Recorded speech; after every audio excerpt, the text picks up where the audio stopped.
Hello?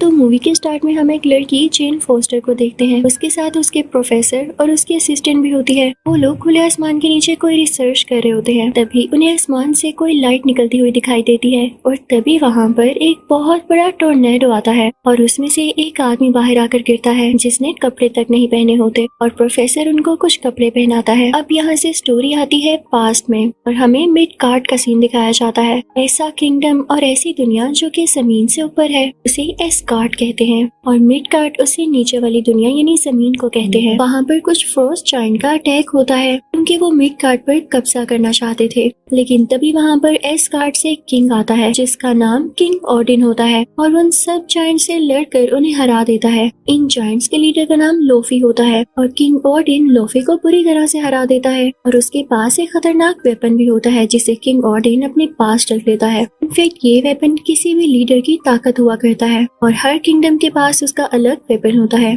इस weapon की खासियत ये थी कि ये किसी भी चीज को फ्रीज कर सकता था। अब किंग ओडिन उस वेपन को अपने साथ ऊपर एस्गार्ड में ले आते हैं। इसी ओडिन अब कैसल में पहुंचते हैं तो हम उनके दो बेटों को देखते हैं। एक का नाम थोर होता है और एक का नाम लोकी। किंग ओडिन अपने बच्चों से कहते हैं कि आओ मैं तुम्हें एक चैम्बर में लेकर जाता हूँ जहाँ पर मैंने वेपन्स की कलेक्शन कर रखी है। जब वो लोग वहाँ पर जाते हैं तो हम देखते हैं वहाँ पर म्योनिर भी होता है, यानी मूवी के आगे जाके जो थोर का हैमर बनेगा। साथ ही साथ वहाँ पर कॉस्मिक क्यूब भी होता है। अब कई साल गुजर जाते हैं, थोर और लोकी बड़े हो चुके होते हैं और आज वो दिन होता है जब किंग ओडिन ने थोर को किंग बनाना होता है। वहाँ पर सब लोग आए होते हैं, लेकिन इससे पहले कि किंग ओडिन ये अनाउंस करते कि थोर अब यहाँ का किंग होगा, इससे पहले ही बहुत बड़ी प्रॉब्लम हो जाती है। वहाँ पर फ्रोस्ट जायंट्स अटैक कर देते हैं क्योंकि वो अपने वेपन को वापस लेने आए होते हैं। किंग अपने खास सिक्योरिटी गार्ड को ऑर्डर देता है इनको खत्म कर दो। उसका नाम डिस्ट्रॉयर होता है और डिस्ट्रॉयर जल्द ही उनको खत्म कर देता है। अब किंग, थोर और लोकी उस चैम्बर की तरफ जाते हैं ये देखने के लिए कि कहीं उनका वेपन चोरी तो नहीं हो गया, लेकिन वो वेपन लकीली वहीं पर होता है। अब थोर अपने फादर से कहता है कि हमें उनसे बदला लेना होगा, तो उसके फादर उसे मना करते हैं कि वेपन को तो कुछ भी नहीं हुआ तो तुम्हारा वहाँ पे जाना फजूल है। तो थोर कहता है मैं वहाँ पर जाऊंगा ताकि वो लोग यहाँ पर वापस दोबारा ना आ सके। फिर थोर अपने साथियों के पास जाता है और उनसे कहता है कि मेरे साथ आओ, हम लोफी के किंगडम पर अटैक करेंगे। अब उसके साथी मान जाते हैं और वो सब उस तरफ निकल पड़ते हैं। उस रास्ते पर पहुंचते ही वो देखते हैं कि वहाँ पर एक सिक्योरिटी गार्ड है जो कि किंग ओडिन का खास आदमी होता है। वो बाइफ्रोस्ट ब्रिज को गार्ड किया करता था। ये वही रास्ता होता है जहाँ से इन लोगों ने लोफी के किंगडम तक पहुँचना था। अब इस सिक्योरिटी गार्ड के पास एक स्वर्ड होती है जिससे ये रास्ता खुलना था और इसी स्वर्ड का यूज होते हुए उनके लिए उस किंगडम में जाना पॉसिबल हो जाता है। जब थोर वहाँ पर जाता है तो देखता है कि अंदर कोई भी नहीं है, तो वो ऊंची सी चिल्लाता है, कहाँ हो तुम सब? क्या मेरे आने से डर चुके हो? बाहर आओ और मेरा सामना करो। तभी उनके सामने लोफी आता है और वो कहता है कोई नहीं डरा, बल्कि अब तुम लोग डरने वाले हो, तुम लोगों ने यहाँ आके गलती की है। तभी थोर का भाई लोकी सामने आता है और लोफी से कहता है कि हमें माफ कर दे, हम यहाँ से चले जाते हैं। तो लोफी कहता है अब नहीं। इसी के साथ फ्रोस्ट जायंट्स उन पर अटैक करने लगते हैं, लेकिन थोर अपनी थंडर पावर का यूज करते हुए उन सबको मारने लगता है और यहाँ पे काफी बड़ी फाइट छिड़ जाती है। तभी एक फ्रोस्ट जायंट लोकी का हाथ पकड़ लेता है तो उसका हाथ भी उन जैसा हो जाता है जैसे लोकी उन्हीं में से हो। सब लोग जीतने ही वाले होते हैं कि तभी लोफी के किंगडम से एक बहुत बड़ा जायंट मॉन्स्टर निकलता है जो कि इन पर अटैक करने वाला होता है, लेकिन थोर उसके मुंह के अंदर जाके उसकी बॉडी को चीरता हुआ बाहर आता है जिससे वो मॉन्स्टर मारा जाता है। लेकिन इस चीज का गुस्सा लोफी के किंगडम वालों को बहुत ज्यादा आता है। वो थोर को और उसकी टीम को मारने के लिए आगे बढ़ते हैं, लेकिन तभी वहाँ पर किंग ओडिन आ जाता है और थोर बहुत करेज से कहता है कि लोफी अब तुम क्या करोगे? मेरे फादर भी यहाँ आ चुके हैं। लेकिन ये क्या, जो थोर को लग रहा था ऐसा नहीं था। किंग ओडिन वहाँ पर लोफी से माफी मांगने आए थे ताकि ज्यादा इशू न बन जाए और वो सेफली अपने बेटों को और टीम को यहाँ से ले जाए। वो लोफी से कहते हैं कि हमसे गलती हो गई, हमें यहाँ से जाने दो। लेकिन लोफी कहता है गलती की सजा मौत है और अगर एक बार तुम लोग यहाँ पर अटैक की नियत से आ गए तो वापस नहीं जा सकोगे। लेकिन जब किंग ओडिन ये देखता है कि इससे काम नहीं चल रहा तो वो अपना मैजिक यूज करते हैं और अपनी टीम को वापस एस्गार्ड ले आते हैं। लेकिन एस्गार्ड वापस आते ही थोर का बिहेवियर काफी बुरा हो जाता है और वो अपने फादर किंग ओडिन से कहता है आप अगर मदद नहीं कर सकते थे तो वहाँ पर क्यों आए? मैं अच्छा खासा उनको हराने वाला था, आपने उनसे माफी क्यों मांगी, वो इस काबिल नहीं है। तो किंग ऑर्डन थोर से कहते हैं कि तुम बदतमीजी से बात कर रहे हो। तो थोर कहता है और क्या करूं, आप मुझे लड़ने देते। किंग ऑर्डन कहते हैं अब मैं तुम्हें बताऊंगा कि तुम क्या करोगे। वो उससे उसका ड्रेस और पावर छीन लेते हैं, इवन उसका हैमर भी। और अब थोर को फेंक दिया जाता है मिडगार्ड यानी जमीन की तरफ, स्कार्ड से बहुत नीचे। और साथ ही साथ उसके हैमर को भी जमीन में फेंक दिया जाता है, जो कि किसी और तरफ गिरता है। अब किंग ऑर्डन कहते हैं कि हैमर मैंने जहाँ पर फेंका ये वहीं पर गिरा रहेगा और इसको वही उठा सकेगा जो इसको डिजर्व करता होगा, इसे उठाने के काबिल होगा। और थोर तुम तब तक इसको हासिल नहीं कर सकोगे जब तक इसके लिए डिजर्विंग न बन जाओ। नेक्स्ट सीन में हम देखते हैं कि थोर एक हॉस्पिटल में है। जब उसकी आंख खुलती है तो देखता है कि उसके आसपास डॉक्टर्स, जेन फॉस्टर, प्रोफेसर और वही असिस्टेंट है। तो वो काफी हड़बड़ा जाता है और कहता है मैं कहाँ पर हूँ। उन सबको पीछे करता हुआ और मारता हुआ हॉस्पिटल से बाहर आ जाता है। नेक्स्ट सीन हमें दिखाया जाता है उसी म्योनिर का, जो कि थोर का हैमर होता है। वो किसी सिटी में गिरा था और जहाँ पर वो गिरा था वो जगह कुछ तबाह सी हो गई थी। उसके इर्द गिर्द बाउंड्रीज बना ली थी शील्ड ने। अब उसका एक एजेंट वहाँ पर आता है। वो इस हैमर को लेके काफी इंटरेस्टेड लग रहा था और वो इस पे रिसर्च भी करना चाहता था। अब उसे बताया जाता है कि एक लड़की है जेन फॉस्टर जो कि रिसर्च करती है और क्या पता उसे इस हैमर के बारे में भी पता हो। तो वो एजेंट सीधा जेन फॉस्टर के घर जाता है। जेन फॉस्टर के मना करने के बावजूद भी वो उसकी बुक को वहाँ से ले आता है जिसके अंदर उसने सारी रिसर्च लिख रखी थी। अब उधर थोर को भी पता चल चुका होता है कि उसका हैमर कहाँ पर है, क्योंकि ये हैमर की गिरने वाली बात हर तरफ फैल चुकी थी। थोर हॉस्पिटल से बाहर आता ही लोगों से पूछने लगता है कि मुझे घोड़ा कहाँ से मिलेगा। तो लोग हंसने लगते हैं कि घोड़ा इस जमाने में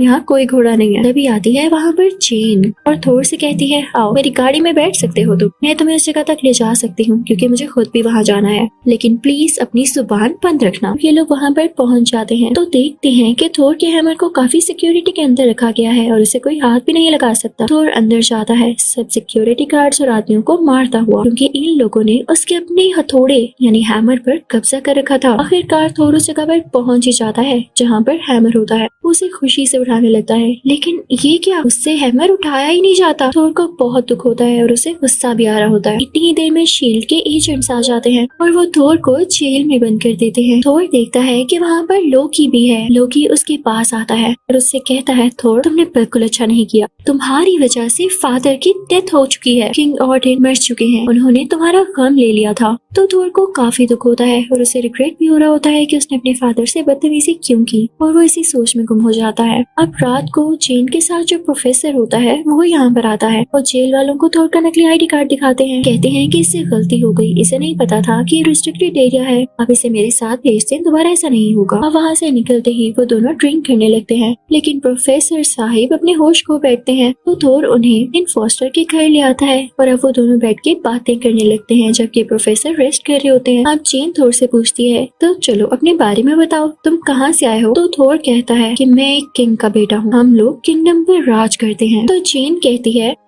तुम भी कमाल करते हो, कैसी बातें कर रहे हो। तो थोर कहता है लाओ मैं तुम्हें ड्रॉ करके दिखाता हूँ, और थोर पूरी एक डायग्राम बनाता है जिसमें वो 9 के 9 किंगडम्स होते हैं। तो जेन को बताता है कि जिस अर्थ पर तुम रह रही हो इसे मिडगार्ड कहते हैं, जहाँ मैं रहता हूँ उसे एस्गार्ड कहते हैं। अब यहाँ से सीन शिफ्ट होता है एस्गार्ड की तरफ और हमें दिखाया जाता है कि लोकी ने झूठ बोला था कि किंग ऑर्डन की डेथ हो चुकी है। वो तो अभी जिंदा होते हैं लेकिन अभी भी होशी की हालत में होते हैं और लोकी उनके पास ही बैठा होता है। वहाँ पर लोकी के जहन में ये सोच चल रही होती है कि वो किंग ऑर्डन को ही मरवा देगा, क्योंकि वो चाहता है कि उनका बेटा और किंग बने, और लोकी क्योंकि उनका असली बेटा नहीं होता इसीलिए वो लोकी को किंग नहीं बनाना चाहते। लोकी प्लान कर रहा होता है कि वो किंग को मरवा देगा और खुद यहाँ पर रूल करेगा, क्योंकि थोर तो पहले ही जमीन पर है। वो वहाँ से उस चैम्बर में जाता है जहाँ पर वो फ्रीजिंग गैजेट होता है यानी लोफी का वेपन, और उसको लेकर अब वो पहुँच जाता है उसी पाथवे पर जहाँ पर वो सिक्योरिटी गार्ड उस रास्ते को गार्ड कर रहा होता है। वो लोकी को मना करता है कि सॉरी मैं आपके लिए दरवाजा नहीं खोल सकता। तो लोकी कहता है अच्छा वो ये लो। इसी के साथ ही वो उस वेपन का यूज करते हुए इस बेचारे सिक्योरिटी गार्ड को जमा देता है। उसकी स्वर्ड लेकर पहुंच जाता है उसी किंगडम में यानी लोफी के इलाके। वो वहाँ जाके लोफी से कहता है कि तुम्हें मेरे लिए एक काम करना होगा, तुम किंग ऑर्डन को मार डालोगे। जैसे ही तुम ये करोगे तो मैं तुम्हें तुम्हारा वेपन लौटा दूंगी, इस तरह से तुम्हारे पास भी तुम्हारी पावर्स आ जाएंगी और मैं भी किंग बन जाऊंगा। तो लोफी कहता है डील तो अच्छी है, मैं इसे एक्सेप्ट करता हूँ। लोकी वहाँ से वापस आ जाता है तो उसे थोर के दोस्त रोक लेते हैं और कहते हैं कि कितनी शैतानी सोच है तुम्हारी, तुम जो भी कर रहे हो हमें वो पता है। तो लोकी उनको खामोश करवा देता है ये कह के कि जल्द ही मैं तुम लोगों का किंग बनने वाला हूँ, इसलिए खामोश ही रहो तो बेहतर है। लेकिन थोर के साथी भी उसकी तरह ब्रेव होते हैं। वो जाते हैं मिडगार्ड थोर को सब कुछ बताने के लिए। वो थोर को बताते हैं कि लोकी असल में चाह क्या रहा है, उसने ये सारा सीन क्रिएट किया है ताकि वो किंग बन सके। तो थोर को तो ये सुन के बहुत गुस्सा आ जाता है। इस बात की खबर लोकी को भी हो जाती तो वो बादशाह के खास सिक्योरिटी गार्ड के पास जाता है जो कि मेटल से बना होता है, डिस्ट्रॉयर। अब लोकी उसे कहता है कि जमीन पर जाओ और थोर और उसके साथियों को मार डालो। तो डिस्ट्रॉयर लोकी की बात मानते हुए मिडगार्ड पर जाता है।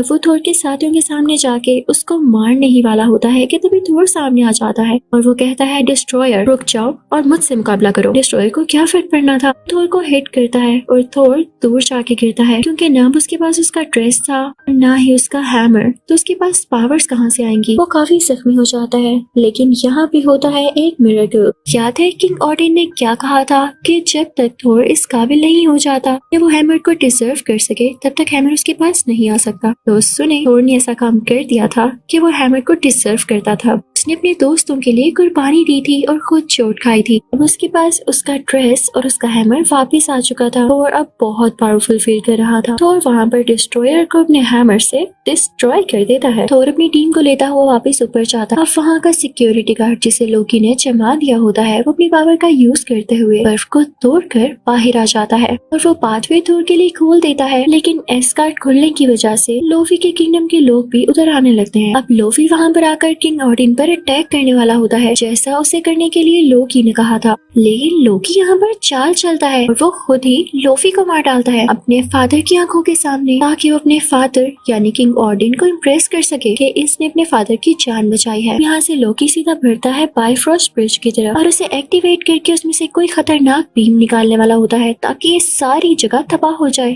और लोकी खुद अपने किंगडम पर राज कर सके और उसे रोकने वाला कोई भी यहाँ तक ना आ सके। लेकिन तभी वहाँ पर आ जाता है थोर और उसे रोकने वाला आज तक कोई पैदा नहीं हुआ था। थोर लोकी से कहता है तो तुम पास नहीं आओगे। तो लोकी कहता है नहीं, इसमें से मैं बीम्स निकाल नहीं वाला हूँ। तो थोर कहता है अच्छा ठीक है। थोर अपना हैमर उस ब्रिज के ऊपर दे मारता है जिससे वो ब्रिज डिस्ट्रॉय हो जाता है। लोकी ये देख के हैरान रह जाता है लेकिन ब्रिज टूटने की वजह से वो दोनों ब्रिज से नीचे गिरने वाले होते हैं। तभी वहाँ पर किंग ऑडिन आते हैं जो कि थोर का हाथ थाम लेते हैं ताकि वो नीचे न गिरे। लोकी ने थोर का हाथ पकड़ा होता है लेकिन जब उसे रियलाइज होता है कि वो इस काबिल नहीं था कि कभी भी अपने फादर को इम्प्रेस कर सके तो वो अपना हाथ थोर से खुद ही छुड़वा लेता है। अब हर तरफ ये बात फैल जाती है कि लोकी ब्रिज से गिरकर मारा गया। अब किंग ऑडिन आते हैं थोर के पास और उससे कहते हैं कि जब तक मैं जिंदा हूँ मेरी यही ख्वाहिश है कि मेरा बेटा मेरी आंखों के सामने किंग बने। तो थोर अपने फादर से कहता है नहीं, मुझे अभी बड़े बड़े काम करने हैं और आप जैसा बनना है। जब मैं वाकई इस काबिल हो गया तब आप मुझे किंग बना दीजिएगा। अब इस पार्ट के एंड में हम देखते हैं कि लोकी मरा नहीं होता बल्कि वो पार्ट 2 में जिंदा होकर जरूर आएगा। इसी के साथ ये पार्ट 1 यहीं पर खत्म होता है और अब मैं आपको एक्सप्लेन करने वाली हूँ पार्ट 2। तो पार्ट 2 के शुरू होते ही फर्स्ट के सीन को दिखाते हुए जहाँ पर हमें किंग ऑडिन के फादर दिखाए जाते हैं। वो उनका दौर चल रहा था और उस वक्त उनका दुश्मन था मेलिकत। उसके पास भी एक वेपन हुआ करता था जो उसकी ताकत था। मेलिकत चाहता था कि वो पूरे 9 किंगडम्स पर अटैक करके उन पर कब्जा कर ले, लेकिन किंग ऑडिन के फादर ऐसा होने नहीं दे सकते थे। तो वो मेलिकत और उसके साथियों को हरा के वहाँ से दूर भेज देते हैं और वो मेलिकत से उसका वेपन लेके जमीन की गहराइयों में दफना देते हैं। अब जब मेलिकत को रियलाइज होता है कि उसे उसका वेपन ले लिया गया है और उसके मुकाबले में कोई आम इंसान नहीं खड़ा बल्कि द ग्रेट किंग है, तो अपने खास साथी को बुलाता है और कहता है कि अभी हमारे लिए गहरी नींद लेना बेहतर है और जब हालात बेहतर हो जाएंगे तो हम खुद ही लौट आएंगे और अपना वेपन भी वापस हासिल कर लेंगे। मेलिकत और उसका अजीब और गरीब साथी गहरी नींद में सो जाते हैं। कहानी आती है प्रेजेंट की तरफ। मेलिकत अभी तक सोया होता है। खैर ये तो एक अलग कहानी है, लेकिन अगर हम बात करें एस्गार्ड की तो वहाँ पर सबको पता चल चुका होता है कि लोकी ने अपने फादर को धोखा देने की कोशिश की थी कि नजरों में अच्छा बनने के लिए। अब वो पकड़ा जा चुका होता है क्योंकि वो मरा नहीं था, जिंदा था और थोर उसे पकड़ कर किंग ऑडिन के पास ला रहा होता है। इसके बाद अगले सीन में हम थोर को काफी शानदार लड़ाई करता हुआ देखते हैं और ये लड़ाइयाँ वो अपने किंगडम को बचाने के लिए किया करता था और उन लोगों के लिए जो खुद अपने लिए कुछ कर नहीं पाते थे और इतने ताकतवर नहीं थे, वो सब थोर से मदद मांगा करते थे। और ये थोर की अच्छाई थी कि वो उनकी मदद कर भी दिया करता था। फिर थोर जाता है अपने फादर के पास और उनसे बातें करने लगता है। यहाँ हमें पता चलता है कि बाइफरोस्ट ब्रिज दोबारा से रिपेयर हो चुका है और अब वो बिल्कुल ठीक से काम भी करने लगा है। अब किंग ओडिन थोर को बताते हैं कि बेटा जल्द ही वो वक्त आने वाला है जब नो के नो किंगडम से एक अलाइनमेंट में आ जाएंगे और जैसे वो इकट्ठे होंगे एक पोर्टल खुल जाएगा और मेलिकेट ने कहा था जब ऐसा टाइम आएगा तो वो भी लौट आएगा, तो तुम्हें होशियार रहना होगा। उधर जमीन पर हम जेन फॉस्टर और उसके असिस्टेंट को देखते हैं जो कि इसी टॉपिक पर बात कर रहे होते हैं कि क्या ऐसे पोर्टल्स वाकई होते हैं। तो उनको पता चलता है कि यहाँ पर एक अबैंडन बिल्डिंग है। हमें सस्पेंस होने लगता है कि यहाँ पे कोई क्यों नहीं जाता, चलो हम चलते हैं। लेकिन वहाँ पर जाना इनकी गलती होती है क्योंकि वहाँ पर कुछ ऐसे पोर्टल्स थे कि उसमें कोई भी ऑब्जेक्ट डाला जाए चाहे वो इंसान हो वो गायब हो जाता था, दुनिया के किसी दूसरे कोने में गिर जाता था। और जब जेन ऐसे पोर्टल को देख रही होती है तो वो भी पोर्टल के अंदर गिर जाती है और पता है वो कहाँ पहुँचती है, जमीन की उसी गहराई में जहाँ पर किंग ओडिन के फादर ने मेलिकेट का वेपन छुपा रखा था। जैसे ही वो उस जगह पर हिट करती है उस वेपन की सारी ताकतें जेन फोस्टर के अंदर आ जाती हैं और इस बात का पता उसी सिक्योरिटी गार्ड को भी चल जाता है जो कि बाइफरोस्ट ब्रिज की हिफाजत किया करता था। वो थोर को जाकर बताता है कि आपने मुझे कहा था कि मैं जेन फोस्टर पर नजर रखूं, लेकिन वो मुझे दुनिया में कहीं भी नजर नहीं आ रही है, कहीं उसे कुछ हो तो नहीं गया। तो थोर उसे कहता है मुझे फौरन से जमीन यानी मिड गार्ड पर भेजो, मैं जाकर देखता हूँ। अब थोर आ चुका था मिड गार्ड पर, लेकिन जेन तब तक वहाँ पर पहुँच चुकी होती है यानी जमीन पर वापिस आ चुकी होती है। जब थोर को देखती है तो उसे स्लैप करती है, तुम इस हुलिये में यहाँ पर आ गई हो, कोई तुम्हें देख लेगा तो क्या कहेगा। लेकिन काम उल्टा ही पड़ जाता है। पुलिस वहाँ पर आती है और जेन को ही पकड़ के कहती है लेडी आपने इसे स्लैप क्यों किया है। लेकिन पुलिस का जेन को हाथ लगाना पड़ता है महंगा क्योंकि जेन में से काफी इलेक्ट्रिकल वेव्स निकलती हैं, जिससे पुलिस ऑफिसर दूर जाकर गिरता है। ये देख के थोर को पता चल चुका था कि उसकी दोस्त के अंदर ये एबिलिटीज आ चुकी हैं, मेलिकेट की उसी वेपन की पावर्स। तो वो उसे अपने साथ एस्कॉर्ट ले आता है। किंग ओडिन भी जब उसे देखते हैं तो उन्हें पता चल जाता है कि जेन के अंदर ये पावर्स हैं जो कि अच्छी नहीं है। वो बताते हैं कि मेलिकेट अब जरूर लौटेगा, उसका वेपन अब जेन के साथ कनेक्टेड हो चुका है तो जेन की जान को भी खतरा है, इसका ख्याल रखना। और ऐसा ही होता है। मेलिकेट अपनी नींद से जाग चुका होता है और अपने खास साथी से कहता है कि जाकर एस्कॉर्ट पर हमला कर दो ताकि वो वेपन को मेलिकेट के पास वापस लेकर आ सके। उसके बाद मेलिकेट अपने असली रूप के साथ यहाँ आ सके। अब मेलिकेट को पता चलता है कि उसका वेपन जेन फॉस्टर के अंदर है तो वो खुद भी वहाँ पर आ जाता है और उसकी जान लेकर अपना वेपन हासिल करने ही वाला होता है कि तभी वहाँ पर थोर की मदर आ जाती है जो कि जेन की जान बचा लेती है। लेकिन इस चक्कर में उनकी अपनी जान चली जाती है, उन्होंने जेन के लिए कुर्बानी दे दी थी। तभी वहाँ पर एस्कॉर्ट आ जाते हैं जिनसे डर कर मेलिकेट और उसका साथी भाग जाते हैं क्योंकि मेलिकेट अब इतना पावरफुल नहीं हुआ था, उसके पास अपना वेपन जो नहीं था। जब थोर को पता चलता है कि मेलिकेट ने उसकी मदर को मार डाला है तो वो गुस्से से आग बगोला हो जाता है, इतना गुस्सा कि वो मेलिकेट से बदला लेकर ही रहेगा। वो सीधा लोकी के पास जाता है और उससे भी बताता है कि मेलिकेट ने हमारी मदर को मार दिया है, तुम मेरे साथ चलो, हम उससे बदला लेंगे। लोकी को भी बहुत गुस्सा आता है और वो एक साथ उधर जाने के लिए तैयार हो जाते हैं। थोर और लोकी जब वहाँ पर पहुँचते हैं तो देखते हैं कि मेलिकेट के सामने जेन भी है और वो उसे अपना वेपन निकालने की कोशिश कर रहा है जिससे जेन की जान भी जा सकती थी। तो ये चीज थोर को काफी डरा देती है, लेकिन मेलिकेट जल्द ही जेन के अंदर से अपना वेपन निकाल लेता है। थोर को बहुत गुस्सा आता है और वो अपनी थंडर पावर्स का यूज करते हुए इस वेपन को तोड़ने की कोशिश करता है, लेकिन ऐसा नहीं कर पाता। मेलिकेट के पास अब उसका वेपन आ चुका था और वो और भी ज्यादा स्ट्रॉन्ग हो चुका था। मेलिकेट अपनी स्पेसशिप लेके वहाँ से चला जाता है और कहता है कि मैं उस दिन यहाँ पर जरूर आऊंगा जब सब किंगडम्स एक साथ इकट्ठे हो जाएंगे। तभी हम देखते हैं कि मेलिकेट का वही खास साथी लोकी को काफी जख्मी कर देता है। यहाँ पर उसने थोर के लिए कुर्बानी दी होती है, सैक्रिफाइस किया होता है कि मेलिकेट का ये साथी उसे मार डाले और थोर यहाँ से चला जाए। अब जेन थोर को अपने साथ ले जाती है उसी पोर्टल के पास जिससे वो वापस दुनिया में जा सकते थे। वहाँ पर वो प्रोफेसर और अपनी असिस्टेंट से मिलती है। वहाँ पर प्रोफेसर बताते हैं कि अगर हम बिल्कुल सेंटर में चले जाएं, मेलिकेट को पूरे 9 किंगडम्स पर कब्जा करने से रोक सकते हैं। अब ये सब लोग निकल पड़ते हैं उसी जगह पर जहाँ पर मेलिकेट आने वाला था। के पास काफी अच्छे और एडवांस वेपन्स भी होते हैं कि मेलिकेट का मुकाबला करने में कोई कसर बाकी न रहे। जल्दी वहाँ पर मेलिकेट भी आ जाता है और तभी वहाँ एक और पोर्टल खुल जाता है जिसमें से होते हुए थोर और मेलिकेट कहीं और आ जाते हैं। लेकिन थोर को तभी आइडिया आता है, वो मेलिकेट का अपना स्पेसशिप मंगवाता है और मेलिकेट पर दे मारता है जिससे उसकी डेथ हो जाती है। मेलिकेट अब नहीं रहा था, जो बहुत बड़ा बन रहा था वो अब कहाँ गया। ये लड़ाई अब खत्म हो चुकी थी। फिर थोर अपने फादर किंग ऑडिन के पास जाता है और उन्हें बताता है कि फादर, मैंने मेलेकिथ को मार डाला है। किंग ऑडिन कहते हैं, थोर अब मैं तुम्हें किंग जरूर बनाऊंगा। थोर कहता है कि नहीं, मैं अभी भी आपकी तरह स्ट्रॉन्ग नहीं हुआ।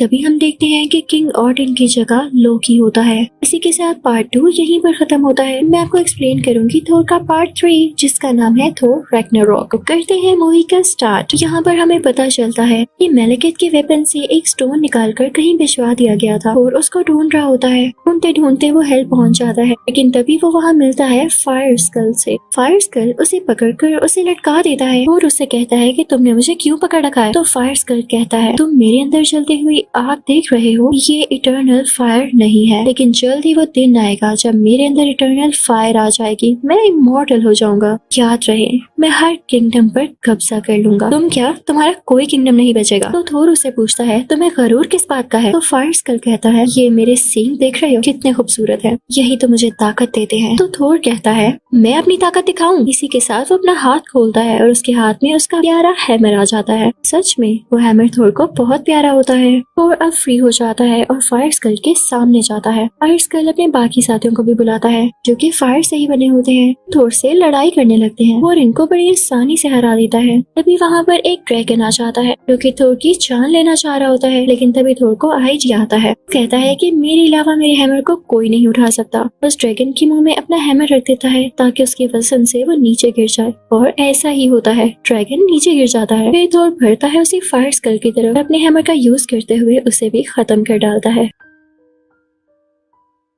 और उसका स्कल भी खींच लेता है। तो उसके सींग यानी उसका स्कल उठा लेता है और ऊपर की तरफ आवाज देता है कि पोर्टल खोल दो, यानी बायफ्रॉस्ट ब्रिज का दरवाजा। उसके लिए दरवाजा खोल दिया जाता है, लेकिन थोर आकर देखता है कि वहाँ पर पुराना सिक्योरिटी गार्ड नहीं है, बल्कि उसकी जगह कोई और है। वहाँ पर वो ड्रैगन भी, जो कि थोर के पीछे पड़ा होता है, थोर के साथ इस गार्ड के अंदर आ जाता है। लेकिन तभी वहाँ का दरवाजा बंद हो जाता है। ड्रैगन का मुंह अंदर होता है और बॉडी बाहर। उसके जिस्म के 2 टुकड़े हो जाते हैं। तो नया सिक्योरिटी गार्ड थोर को बताता है कि उसे लोकी ने रखा है और पुराने सिक्योरिटी गार्ड को भी लोकी नहीं हटाया है। तो थोर कहता है, ये क्या बात हुई। अब थोर अपने हैमर के साथ उड़ता हुआ किसी दूसरी जगह पर आ जाता है जहाँ पर किसी टाइप का प्ले हो रहा होता है। वहाँ पर किंग ऑडिन बैठे होते हैं और जो उनके सामने कैरेक्टर्स प्ले कर रहे होते हैं वो असली लोकी या थोर नहीं होते। वहाँ पर सब लोग ये तमाशा देख रहे होते हैं। वहाँ लोगों को ये शो करवाया जा रहा था कि थोर नहीं बल्कि लोकी ज्यादा अच्छा है, बहुत ब्रेव और सुपर है। और कोई देख के काफी गुस्सा आता है, और जब वो देखता है कि ये किंग ऑडिन नहीं है, उसे पता चल जाता है कि ये लोकी है, इसने किंग ऑडिन की शक्ल ले रखी है। थोर किंग ऑडिन के पास जाता है जो कि असल में लोकी होता है और उससे कहता है कि फौरन से अपने असली रूप में आ जाओ, मैं जानता हूँ कि तुम लोकी हो। लेकिन लोकी नहीं मानता। तो थोर कहता है, अच्छा तो तुम ऐसे नहीं मानोगे। अपना हैमर दूर फेंकता है तो वो वापस उसके हाथ में आ जाता है और अपना हैमर दोबारा फेंकता है और कहता है कि लोकी, फिर तुम अपने असली रूप में वापस ना आए तो ये हैमर इस बार तुम्हारे मुंह पर आकर लगेगा। तो लोकी डरता हुआ अपने असली रूप में आ जाता है। सब लोग देख के काफी हैरान रह जाते हैं। तभी तो लोकी की तरफ आगे बढ़ता है और कहता है कि मुझे बताओ मेरे फादर कहाँ हैं?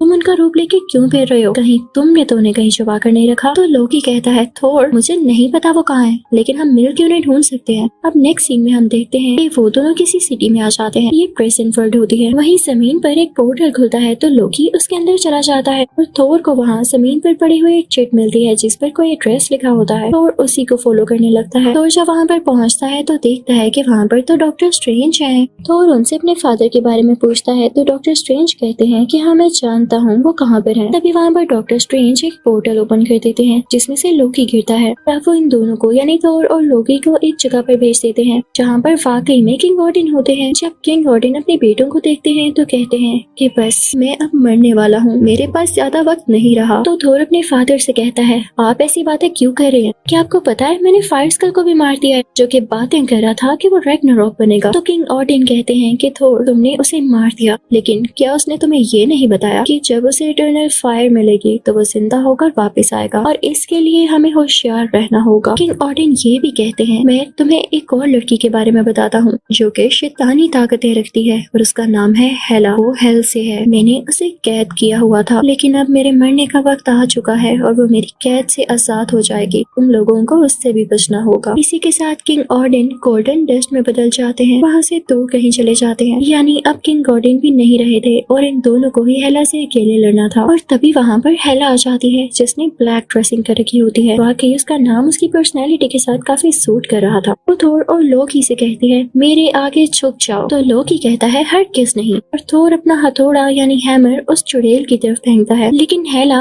उसे फौरन से टुकड़े टुकड़े कर देती है। यानी उसमें इतनी खतरनाक पावर्स होती हैं। अब लोकी और थोर स्कार्ट वापस जाने लगते हैं, लेकिन उनके पीछे पीछे हेला भी आ जाती है और उन दोनों को पुश करते हुए उस रास्ते से हटा देती है। अब हेला खुद इस गार्ड के अंदर पहुंच चुकी थी। वहाँ पर उसे वही नया सिक्योरिटी गार्ड दिखाई देता है और उसके साथ 2 लोग और भी होते हैं, जिसे हेला फौरन से मार डालती है क्योंकि वो उसके आगे झुके नहीं थे। अब वो सीधा बढ़ने लगती है उसी नए सिक्योरिटी गार्ड की तरफ। तो वो हेला से कहता है मुझे मत मारे, मैं आपके सामने झुकता हूँ, मैं आपकी हर बात मानूंगा। तो हेला कहती है वाह, तुम्हें तो अपनी अकल का इस्तेमाल करना अच्छे से आता है। मुझे खुशी हुई कि तुम मेरे सामने झुके, तुम्हें इसका फायदा भी होने वाला है, वरना तुम मारे जाते। दूसरी तरफ हम थोर को देखते हैं जो कि हेला के पुश करने की वजह से किसी और प्लेनेट में जाकर गिरता है। वहाँ पर काफी ज्यादा स्क्रैप पड़ा होता है और तभी वहाँ पर एक स्पेसशिप आती है और उसमें से ढेर सारे एलियंस बाहर आते हैं। वो एलियंस आकर थोर पर अटैक करने लगते हैं, लेकिन थोर भी उनसे बराबर लड़ा होता है। वो उनसे हाथों से ही फाइट कर रहा था क्योंकि जाहिर है अब उसके पास उसका हैमर जो नहीं था। लेकिन तभी उन एलियंस में से एक एलियन उसके ऊपर काफी मजबूत नेट डाल देता है। तभी वहाँ पर एक और स्पेसशिप आती है जिसमें से एक लड़की बाहर आती है और उन सब एलियंस को मार देती है।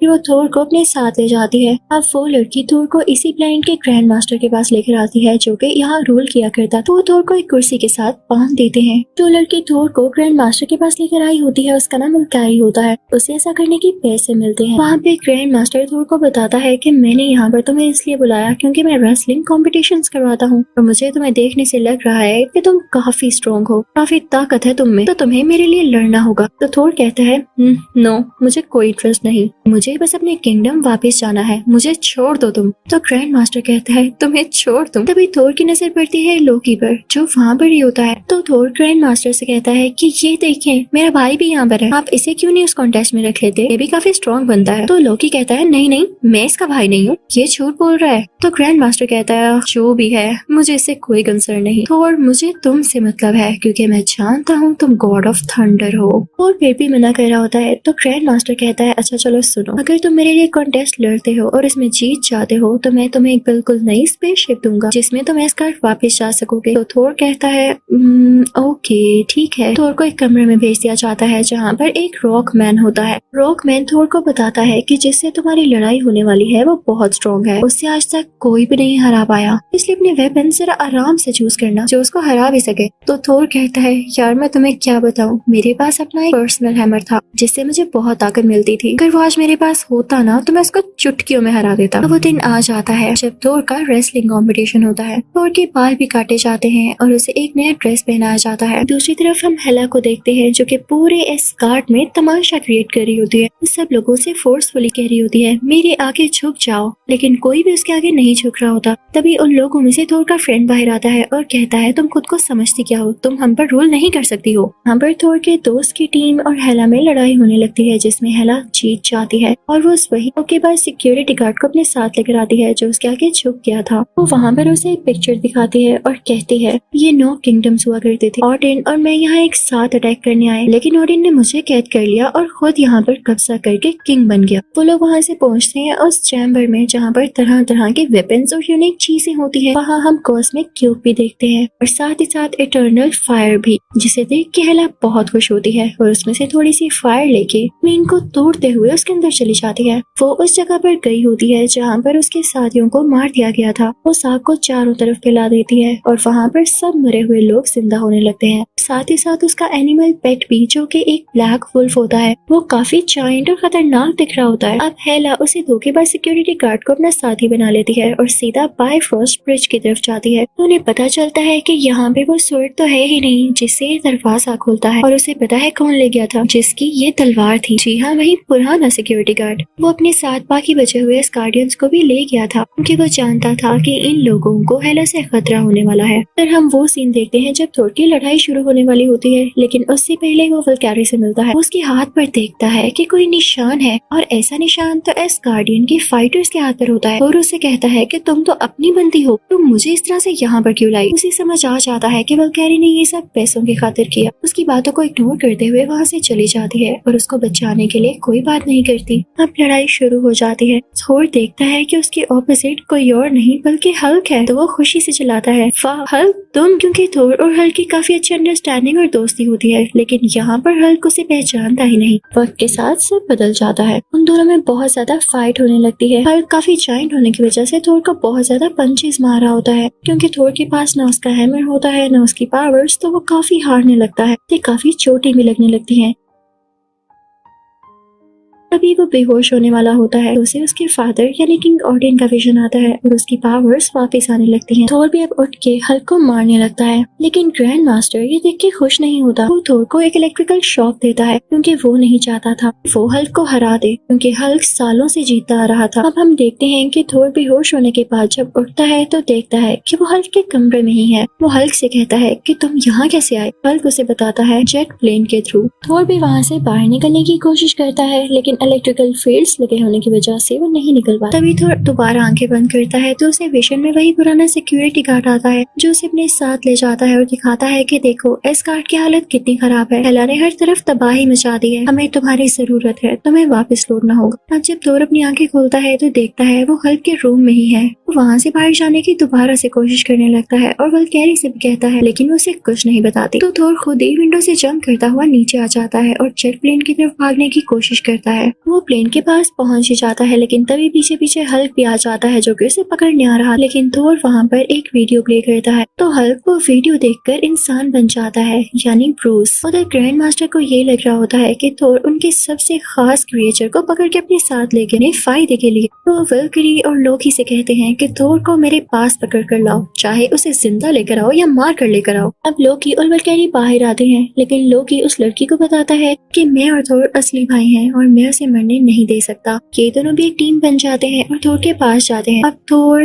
ब्रूस, वल्कैरी, लोकी और साथ कुछ और लोग से ग्रैंड मास्टर का स्पेसशिप चुराते हैं और एस्गार्ड के लिए निकल पड़ते हैं। दूसरी तरफ हम हेला को देखते हैं जो कि एस्गार्डियंस को तंग कर रही होती है और उन्हें जान से मारने की धमकी दे रही होती है। वो उन सब लोगों से पूछती है कि मुझे बताओ वो स्वर्ड कहाँ पर है, वो सिक्योरिटी गार्ड उसे कहाँ लेकर गया। तो तभी उनमें से एक आदमी बाहर आता है और कहता है कि हम लोगों को मत मारो, मैं तुम्हें बता देता। तो हेला उस लोकेशन पर पहुंच जाती। वहाँ वो सिक्योरिटी गार्ड भी होता है जिसके पीछे वो आई होती है, लेकिन तभी वहाँ पर थोर का स्पेसशिप भी आ जाता है। वल्कैरी कहती है कि मैं हेला से लड़ूंगी, लेकिन तभी हम देखते हैं कि सामने से वही ब्लैक वुल्फ आ रहा होता है जो कि उन पर हमला करने वाला था। तो ब्रूस कहता है इसे मैं देख लूंगा। ऐसे नीचे जंप करता है तो गिर जाता है क्योंकि वो हल्क नहीं बना होता और वुल्फ उसे क्रॉस करता हुआ आगे बढ़ने लगता है, लेकिन जल्दी पीछे से ब्रूस हल्क में बदल जाता है और उस ब्लैक वुल्फ से लड़ने लगता है। दूसरी तरफ लोकी भी एक स्पेसशिप ले आया होता है और वो सारे एस्गार्डियन से कहता है कि आप सब इसके अंदर चले जाएं ताकि आप सेफ रहें। तभी हम उस दो के पास सिक्योरिटी गार्ड को देखते हैं जो कि हेला के साथ मिल गया था, लेकिन अब वो हेला के खिलाफ हो जाता है जब देखता है कि एस्गार्डियंस कितने इनोसेंट हैं और थोर कितनी मेहनत कर रहा है। वो हेला से ही लड़ने लगता है, लेकिन हम देखते हैं कि हेला थोर का गला दबा देती है और उससे काफी लड़ाई करती है। थोर यहाँ कमजोर पड़ रहा होता है क्योंकि उसके पास उसका हैमर नहीं होता और हेला काफी स्ट्रॉन्ग होती है। लेकिन तभी उसे एक विजन आता है जिसमें उसे अपने फादर दिखाई देते हैं और तभी उसमें थंडर की पावर्स आ जाती हैं और वो काफी ज्यादा ताकतवर हो जाता है। बाहर आकर उस ब्रिज पे जोरदार पंच मारता है कि डिस्ट्रॉय हो जाए, कि सब कुछ यहीं खत्म हो जाए। लेकिन तभी उसे याद आता है कि उसके फादर ने कहा था फायर स्कल लौट कर आएगा। तो वो लोकी से कहता है जब तक फायर स्कल यहाँ नहीं आएगा